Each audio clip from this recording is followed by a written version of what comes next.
Vous parlez des mots que ces stars-là ont utilisés qu'on n'oubliera jamais. Est-ce que vous pouvez nous en dire plus? Voilà, j'ai écrit ce livre effectivement parce que, comme vous tous, quand j'allume la télé le matin, j'entends des mots de la part de certains médias, certains politiciens. Et là, j'ai été particulièrement choquée, frappée. Vous savez, on s'énerve souvent devant notre télé tout seul. Mais il peut pas dire ça, voilà. Moi, c'est un côté cathartique. J'ai besoin par moment d'écrire et d'exprimer. Et là, j'ai exprimé que j'ai trouvé que les mots de Mbappé m'avaient choquée. Alors, c'est des mots que je n'oublierai jamais. C'est-à-dire, quand il a parlé de Naël, il a parlé effectivement d'un petit ange. Tout le monde a retenu cette expression et je trouve qu'il y a des expressions comme ça qui restent collées à certaines personnalités. Elles se rendent pas compte, mais comme je dis à Kylian Mbappé à travers ce livre, votre ange vous poursuivra. Je lui dis, je pense que c'est quelque chose que l'on n'oubliera pas. Là aujourd'hui, on est en 2023 et on a tendance à penser que c'est passé comme une lettre à la poste. Mais je pense que avec les années, l'évolution, la politique et autres, je pense qu'on reviendra sur ces mots et on lui rappellera sans cesse qu'il a dit que Naël était un petit ange, alors que, bon, me concernant, c'est pas un petit ange, même si effectivement, paix à son âme, il est décédé. Mais on sait que Naël, effectivement, a eu je ne sais combien de faits d'infraction. Il n'a jamais obtempéré, c'était pas la première fois. Malheureusement, effectivement, le policier, l'a abattu et je pense que le policier le regrettera toute sa vie. Mais moi je questionne l'éducation de Naël. Je questionne qu'à aucun moment dans les médias on se soit posé la question d'un jeune qui conduisait à l'âge de 17 ans son permis, une voiture de location en leasing, enfin je sais pas quoi, et qui n'obtempère pas après je ne sais combien de demandes d'obtempérer. Là on questionne jamais ça. Et donc moi que Kylian Mbappé, effectivement, figure vraiment hyper importante. Je vous rappelle que quelques mois avant, il a réussi à faire licencier Noël Le Graët, qui est quand même une personne qui avait un énorme poids politique, puisque c'était le chef de la Fédération française de football. Il l'a fait licencier sur un tweet. Alors je me suis dit, c'est impressionnant. Un mot, un tweet d'Mbappé. Et à un moment donné, parce que je vous rappelle juste que par ailleurs, il avait fustigé Zidane, donc bon, ok.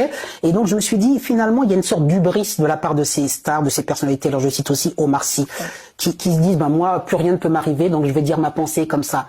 Et donc Mbappé sort ça, aucun journaliste ne le reprend, alors que je dis que Naël, il fait le kéké au bord d'une Mercedes, il se fait abattre parce qu'il obtempère pas, il aurait pu écraser un enfant, une mamie, une dame, etc. Et là, ça aurait été une autre affaire parce qu'il a mis la vie de beaucoup de gens en danger à ce moment-là.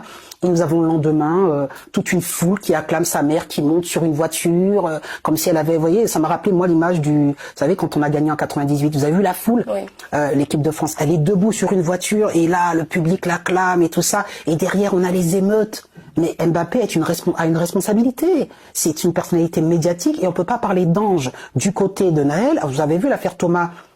Thomas, c'est un jeune qui a rien demandé. Il fait du rugby. Il fait la fête avec ses camarades.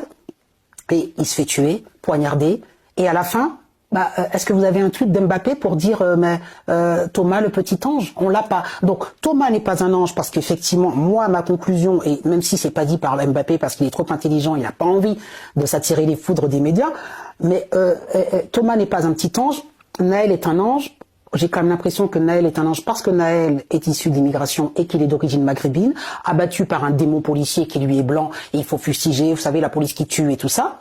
Donc, parce qu'on sait que Mbappé a grandi à Bondy, donc à Bondy on défend une certaine minorité ethnique, etc. Et donc moi je trouve ça regrettable. Et Thomas qui était dans son petit village, qui a rien demandé, qui a fait la fête, alors même s'il y a eu 2-3 réflexions, peu importe, il se fait poignarder. Est-ce que vous avez un mot d'Mbappé, disons que c'était injuste? Est-ce que vous avez le lendemain des émeutes pour Thomas? Non. Est-ce que vous avez 1 minute à l'Assemblée nationale pour Thomas? Non. Alors Thomas était blanc. Voilà, il était blanc, il était, je sais pas s'il était français de souche, mais en tout cas, voilà, il n'était pas d'origine maghrébine. Donc on sent que chaque fois que un enfant ou enfin en tout cas quelqu'un se fait tuer d'origine maghrébine ou il arrive la moindre chose, eh bien on a des personnalités comme Omar Sy, Mbappé, etc. qui prennent la parole. Et chaque fois qu'on a effectivement une victime, je dirais français de souche en tout cas, qui n'est pas en lien avec l'immigration, personne ne pleure sa mort.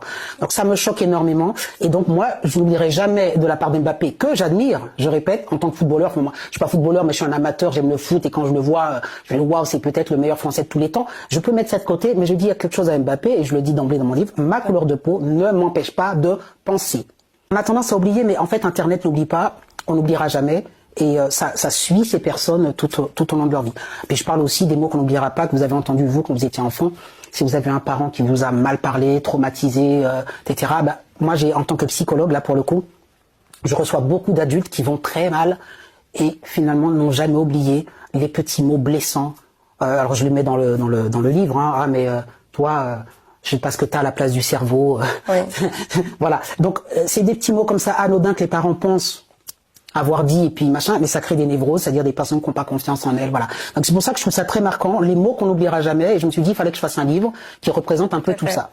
Et vous dites d'ailleurs à ce propos, je vous cite dans votre livre, page 13, vous dites « Je pense avec regret qu'il n'a pas su se défaire du complexe de ses ancêtres pour devenir un vrai Français. » Eh oui. Qu'est-ce qu'un vrai Français? Et je suis triste de devoir le dire de la part d'Mbappé, qui porte maillot de l'équipe de France, et bon, qui est né, qui a grandi à Bondy, enfin...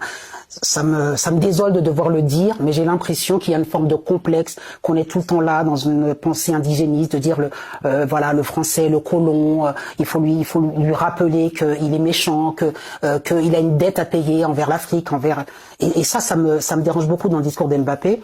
Pour moi, un vrai Français, c'est quelqu'un qui est fier d'être Français, qui est pas là tout le temps à ressasser d'histoire. De toute façon, aucune nation n'est fière forcément, en tout cas, n'a bien fait les choses. On a tous, que ce soit la France, que ce soit l'Algérie, tout le monde a effectivement son sac à porter. Mais de là à fustiger systématiquement la France et ne pas être fier de son pays, c'est problématique pour quelqu'un qui porte le maillot de l'équipe de France, qui nous fait tous rêver, et qui entend l'hymne national et qui se fait récompenser par Emmanuel Macron. En tout cas, certaines personnes disent qu'il est pote avec Macron. Mais ce que je veux dire en tout cas, c'est que il doit porter haut et fièrement les couleurs de l'équipe de France et être fier d'être français.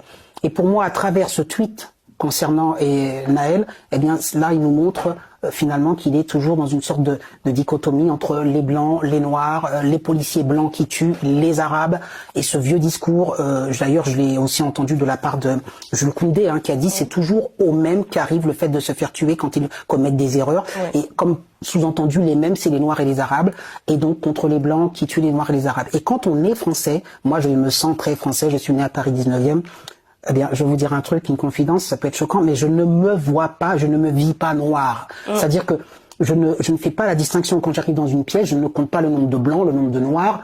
Voilà, je peux dénoncer aussi bien que Thomas a été injustement abattu, enfin tué d'un coup de couteau, aussi bien que Naël. Je ne vais pas regarder quelle est la couleur de la peau de la victime pour la défendre. Oui. Quand on est français, je crois qu'on ne se vit pas selon une ethnie ou autre, on se vit français. Et j'ai pas l'impression que Mbappé, Jules Koundé, enfin tous ceux que j'ai cités dans ce livre, se vivent comme de vrais citoyens français. Et justement, vous parliez dans votre livre d'une France finalement qui s'affronte, c'est-à-dire des minorités qui se sont limite recroquevillées entre elles contre tout ce qui n'est pas justement minorité, il faut le dire, blanc.